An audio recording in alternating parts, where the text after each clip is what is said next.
conventional money is not created by the government, as many people believe, and is not even created by the central banks. Although they do part of it. But it is actually created by the banking system.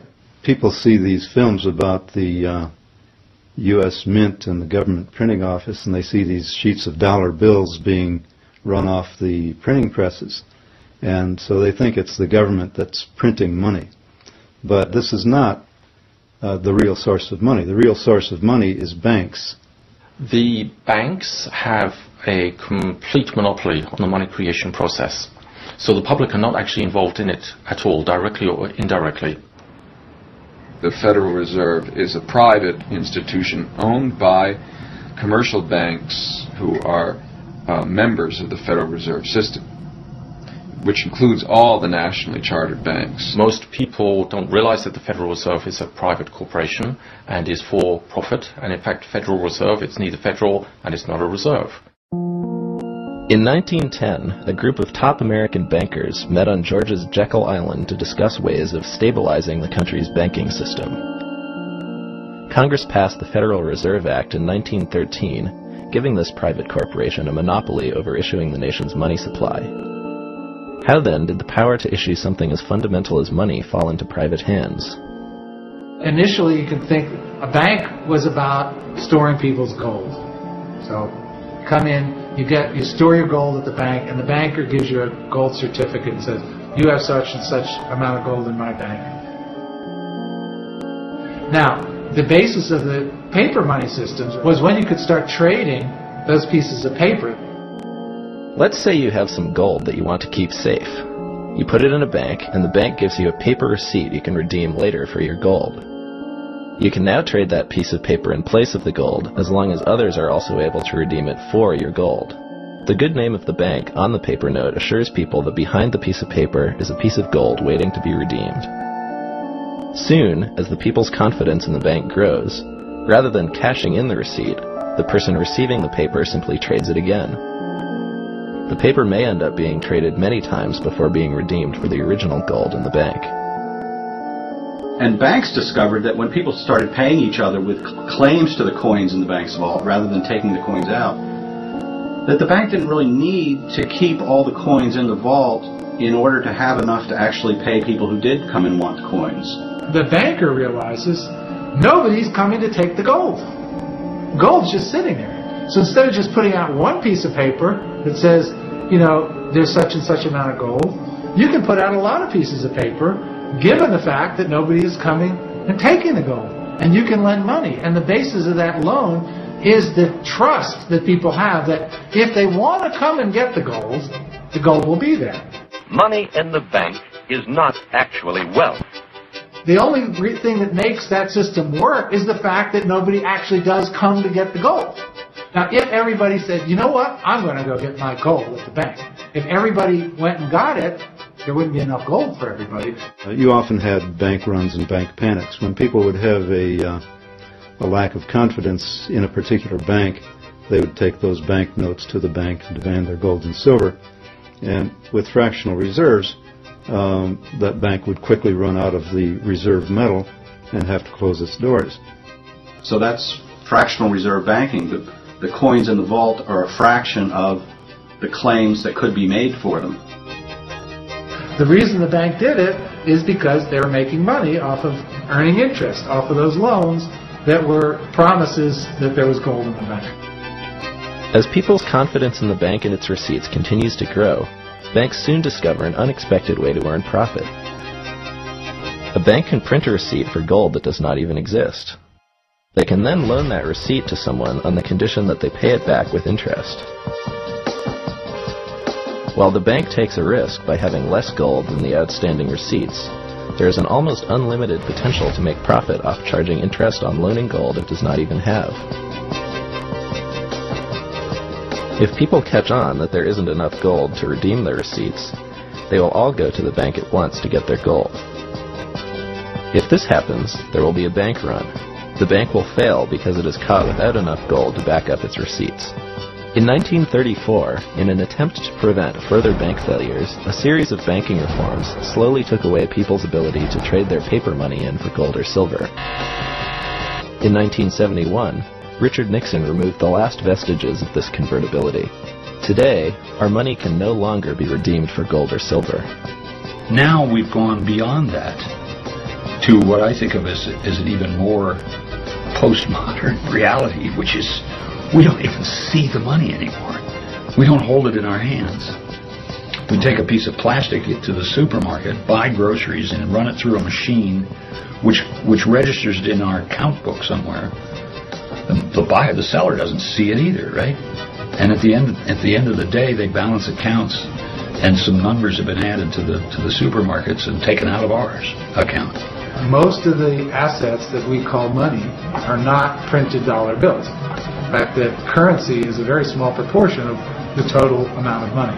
Most of what we call money are bank accounts. In the same way that banks used to issue more paper money than they had gold, today banks issue more bank account money than they have cash reserves. It is these bank account balances that make up about 97% of what we think of as money. If a landlord wants to know how much money you have before you sign a lease, you would show them an account balance and not a suitcase full of cash.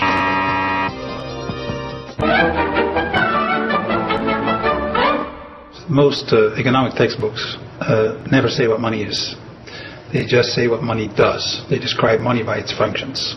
They talk about things like minimum exchange, standard of value, store of value, the classical ones. These are all things that money does. Money lives in a different space, in fact. It's an agreement.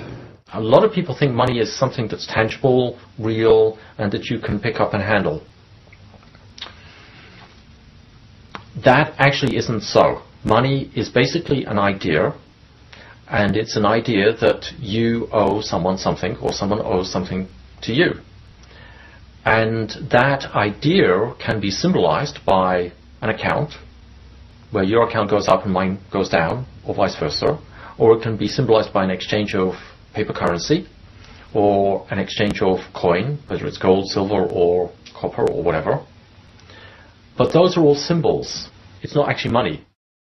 Another misconception that people have about money is that money is a thing. But in today's world, money is simply credit, which means it's an information system. And the question is, what kind of information does it convey? It's information about claims against the economic output. You have a bank account that says you have $1 million. You know, it's nice to say I have $1 million, but what really makes it nice is that you can buy $1 million worth of things that you want to buy. So if money is nothing more than information about what we owe each other, how does the money we use every day get created? Money is created through a process of bank loans. People, companies, governments going to the banking system and borrowing money. So every dollar, every national currency you've ever seen is someone's debt. For every new dollar created in the monetary system, you have a corresponding debt. That works both for the Federal Reserve dollars themselves and for the bank deposit dollars that are based on them. Money is issued whenever someone takes out a loan from the bank. So if I walk into a bank and I want to borrow $500,000 to start a business, and I've got a good business plan and I've got customers, then the bank, assuming they agree, will give me $500,000 to start my business. There is your money, and this is your payment book. Thank you. Now, most people, if you ask them, will say, well, that $500,000 comes from somewhere else. It comes from someone else's savings. It comes from investments. That's actually not true. When I say money is issued as debt, I mean they don't get that money from anywhere. They actually create it out of thin air and create a credit in my bank account, and poof, there it is.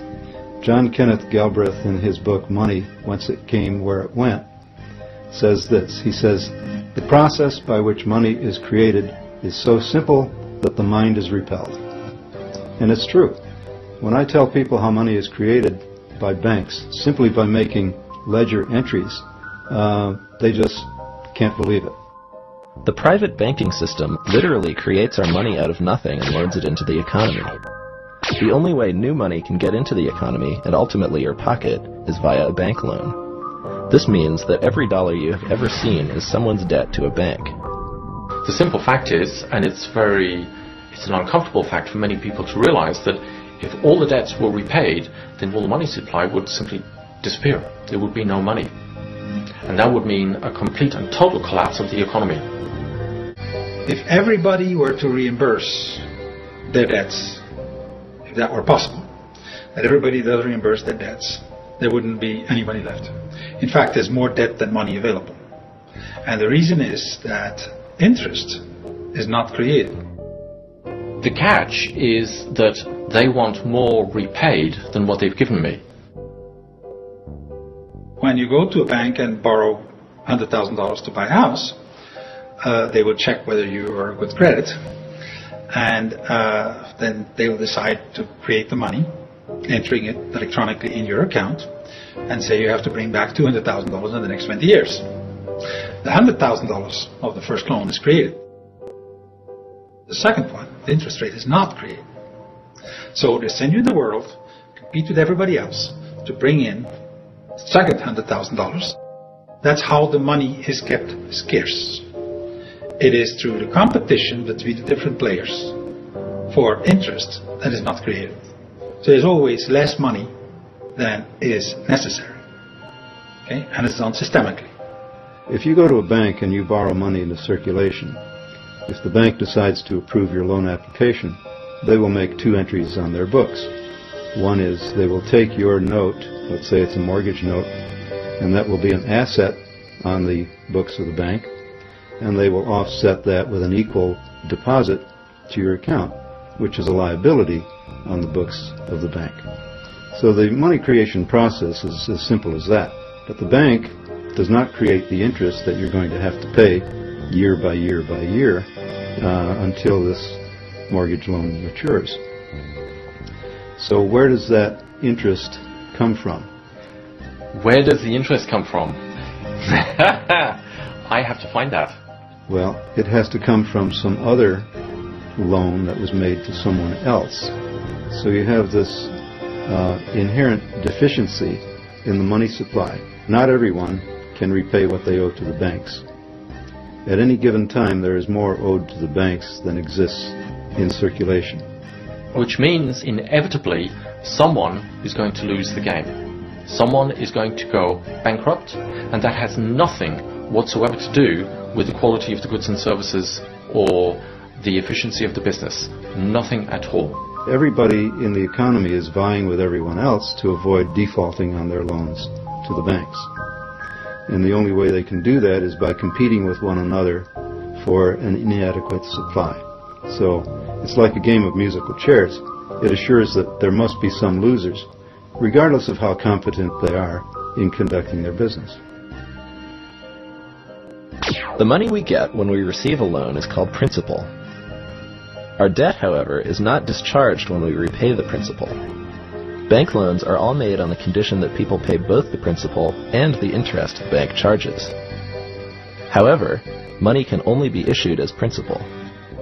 No one creates the interest, so the amount of debt owed is actually far greater than the amount of money there is to repay it. When a dollar is loaned into the economy, it begins a loop.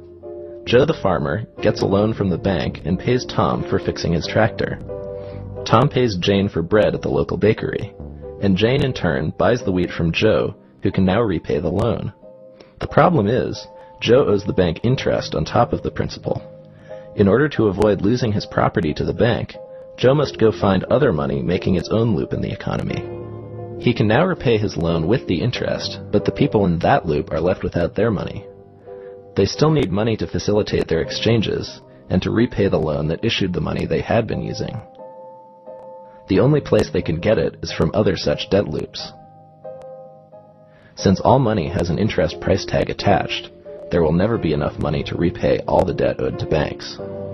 Therefore, some people will always have to go bankrupt or have their property repossessed by the bank.